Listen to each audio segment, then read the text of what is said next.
Hello guys, स्वागत है आप सबका मेरे YouTube चैनल पर। आशा करता हूँ आप लोग सब अच्छे होंगे। तो ये कोई ट्रैवल ब्लॉग या फिर कोई डेली लाइफस्टाइल ब्लॉग नहीं है, but this video is related to travel only. जैसा कि आप लोग जानते हैं, मैं 2-3 महीने पहले यूरोप ट्रिप पे गया था फॉर अराउंड 2 वीक्स। तो उसी से रिलेटेड मैंने ये वीडियो बनाई है। और अगर आपने मेरी यूरोप ट्रिप की वीडियोज नहीं देखी है तो उसका मैं लिंक डिस्क्रिप्शन में मेंशन कर दूंगा। Please do check out that playlist, आपको बहुत अच्छा लगेगा।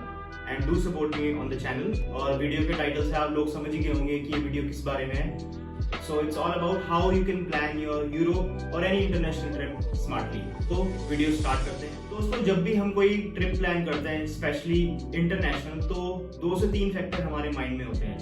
पहला फैक्टर हो गया फ्लाइट्स, दूसरा हो गया होटल्स या स्टेज जहाँ पे हम रुकेंगे, और तीसरा फैक्टर हो गया ट्रांसपोर्ट, जो कि हम उस कंट्री में या उस सिटी में जाके यूज करेंगे। उसका हमें एक्सपेंस किस तरह से मैनेज करना है। बाकी के जो फैक्टर हैं वो सब्जेक्टिव है, वो मैनेज हो सकते हैं, पर ये जो 3 फैक्टर हैं ये ऑलमोस्ट फिक्स होते हैं। तो इसी तरह से मैंने डेटा प्रिपेयर किया है।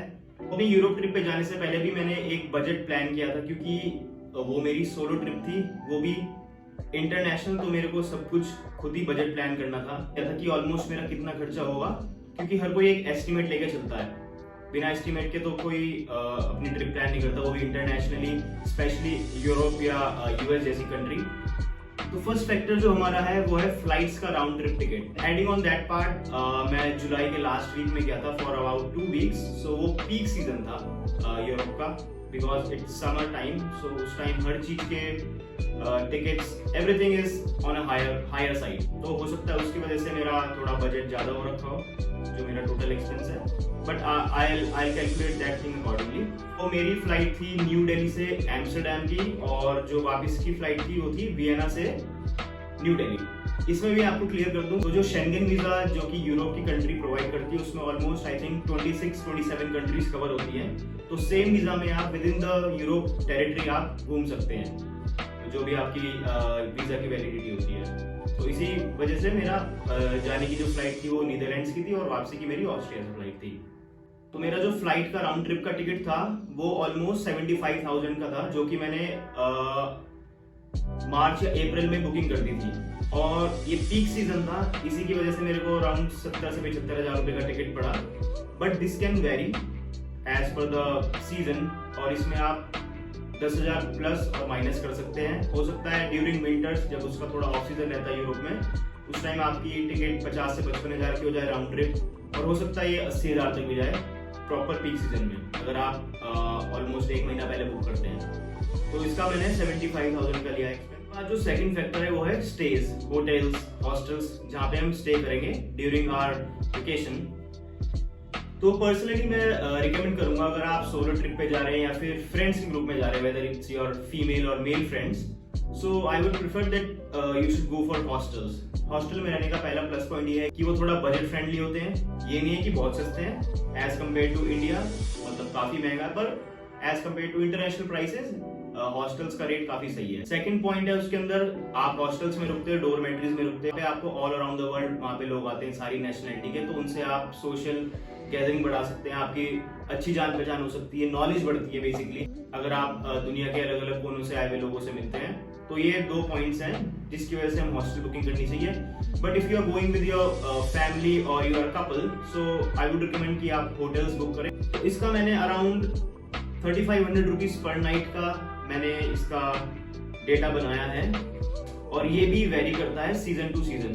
अगर आप प्रॉपर पीक सीजन में जा रहे हैं, और अगर आप अराउंड 1 हफ्ता पहले या 10 दिन पहले बुकिंग कर रहे हैं, तो उसका महंगा रेट भी हो सकता है, और हो सकता है वो अवेलेबल भी ना हो। तो मैंने 2 से 3 महीने पहले ही बुकिंग इसकी कर दी थी, क्योंकि वीजा में जरूरत होती है बुकिंग दिखाने की। तो ये मेरा अराउंड 3500 रुपीज पर नाइट है, और अगर आप ऑफ सीजन में जाए तो ये 2 से 2,500 भी आ सकता है पर नाइट। तो फॉर 14 नाइट्स ये अराउंड 50,000 इसका कॉस्ट था, मैंने पे करा था हॉस्टल्स का। और इसके अलावा जो थर्ड चीज थी वो है ट्रांसपोर्ट। जैसे कि अगर आप शेंगन में जा रहे हो, तो अगर कोई 2 हफ्ते की ट्रिप पे जा रहा है, कोई तो बहुत ही रेयर है कि कोई बंदा एक ही कंट्री या 2 कंट्री जाए। ऑलमोस्ट 3 से 4 कंट्री हर कोई विजिट करता है। तो मैं ऑलमोस्ट 4 to 5 कंट्रीज कवर करी थी 2 हफ्ते में, जिसके अंदर मेरा एक कंट्री से दूसरी कंट्री ट्रेवल था वाया बस एंड ट्रेन। फ्लाइट भी मैं बुक कर सकता था, बस फ्लाइट में जो लगेज है उसकी रिस्ट्रिक्शंस रहती है और उसके लिए आपको एक्स्ट्रा पे करना होता है, तो वो ऑलमोस्ट नॉर्मल फ्लाइट का रेट पड़ता है। So it's better to go with bus और ट्रेन्स। और अगर आप बसेस बुक करना चाहते हैं with in Europe, there is an application flix bus. और फ्लिक्स बस का सबसे बड़ा बेनिफिट है उनका नेटवर्क बहुत स्ट्रांग है यूरोप के अंदर। मतलब आपको हर सिटी के अंदर फ्लिक्स बस की सर्विस मिल जाती है और थ्रू आउट द डे चलती है। ये नहीं है कि सुबह चल रही है और नेक्स्ट बस आपको रात को मिल रही है, ऐसा नहीं है।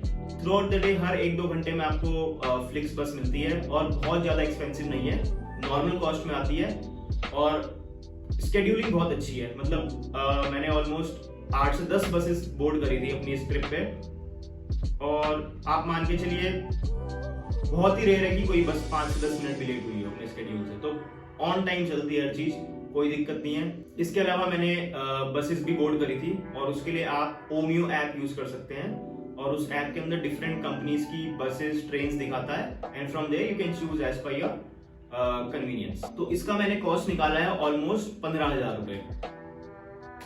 अगर क्योंकि इसमें मैंने 4 से 5 कंट्री कवर करी थी तो ये भी ऑलमोस्ट फिक्स है, ये सीजन पे डिपेंड नहीं करता, इसका भी टिकट्स इतने ही चलते हैं। बट अगर आप ट्रैवल डेट से 2-3 दिन पहले कर रहे हैं, हो सकता है उस टाइम थोड़े महंगे हो, बट ये मेरा सारा प्री बुकिंग थी तो इसलिए मेरे को ये अराउंड 15,000 का पड़ा था। बाकी जो फिक्स कॉस्ट है वो आती है वीजा की।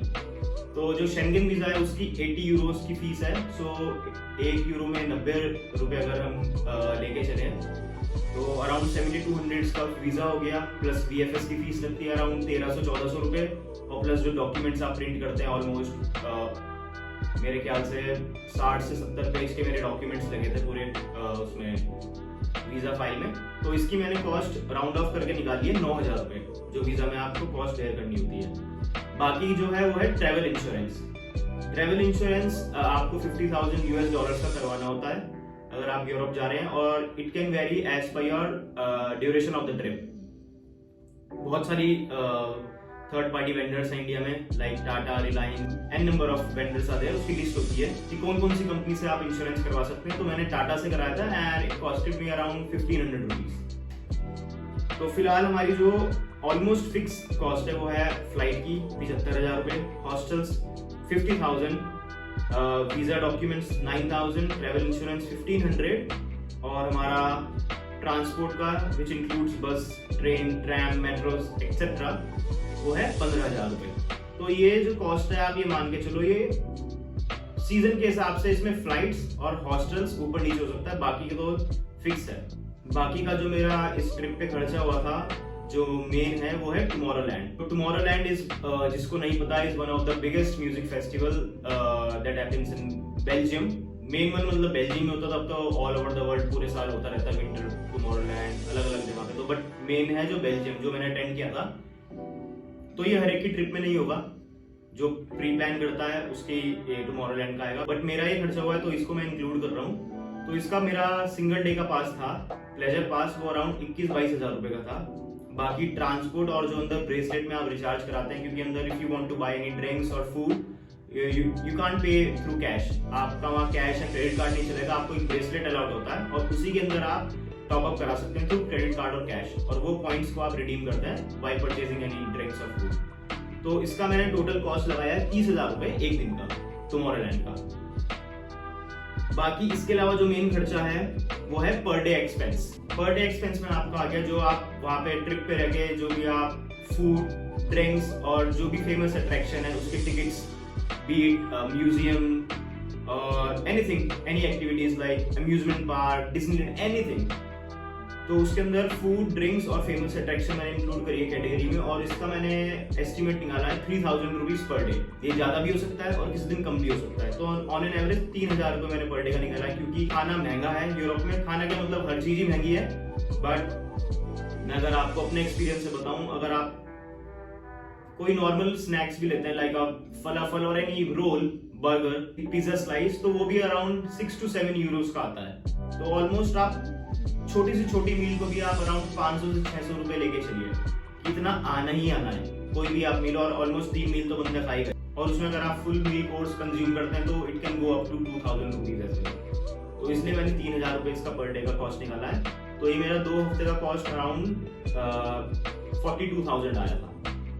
ये एस्टिमेट है, रफ वैल्यू है, it can go up and down as per your choice.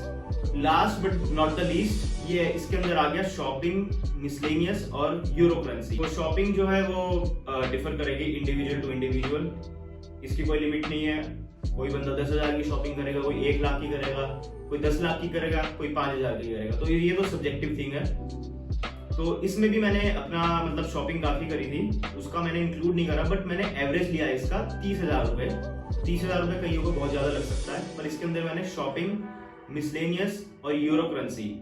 तो शॉपिंग तो मैंने आपको बता दिया, बाकी मिसलेनियस थिंग्स हो गई, मतलब वहाँ की लोकल चीजें, सोवेनियर्स हो गए, कुछ भी वहाँ का हैट, कैप, एनीथिंग जो वहाँ पे फेमस है वो हम जरूर परचेज करते हैं अगर हम इतनी दूर जा रहे हैं। बाकी यूरो करेंसी आप कन्वर्ट करा के लेके जाएंगे इंडिया से।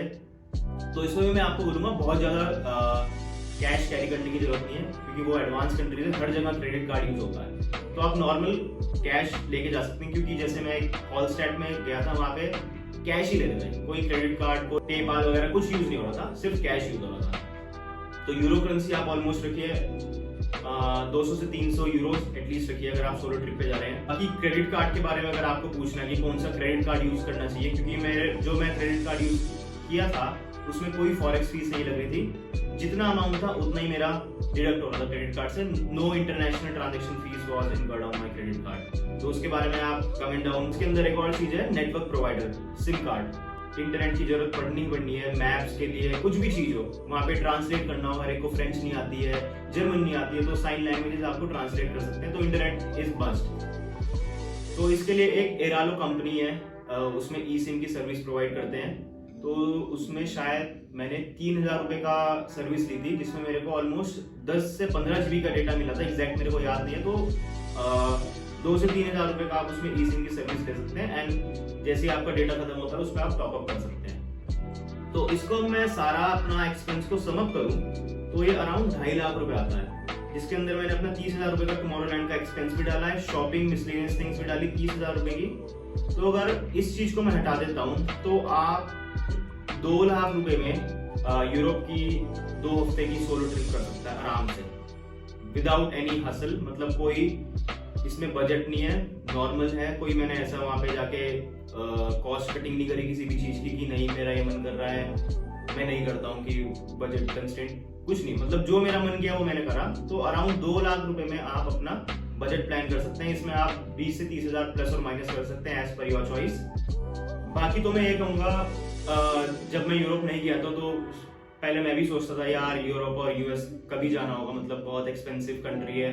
मतलब हालांकि है भी एक्सपेंसिव कंट्री, बट फिल्म्स में या यूट्यूब इन्फ्लुएंसर्स को हमने देखा था कि यूरोप जा रहे हैं, बहुत सुंदर जगह है, यूएस जा रहे हैं, अलग अलग कंट्रीज घूम रहे हैं। But I think anyone can travel to these countries अगर आप अपना ट्रिप स्मार्टली प्लान करते हैं, एडवांस में प्लान करते हैं, तो आप कोई भी कंट्री आराम से विजिट कर सकते हैं। बट ये नहीं है कि अगर आप कोई कंट्री जा रहे हैं आपका पैसा खर्च नहीं होगा, पैसा तो खर्च होगा, but you can spend smartly. बाकी अगर हम इंडिया से कंपेयर करें, इंडिया जैसा देश नहीं है। आप पूरे इंडिया में be it south India, north, west, south, कहीं भी आप ट्रैवल कर सकते हैं बहुत ही कम पैसों में। यहाँ का ट्रांसपोर्ट बहुत सस्ता है, फूड बहुत सस्ता है, स्टेज बहुत सस्ते हैं। मतलब इंडिया जैसे देश में आप कहीं भी बहुत इजीली ट्रैवल कर सकते हैं।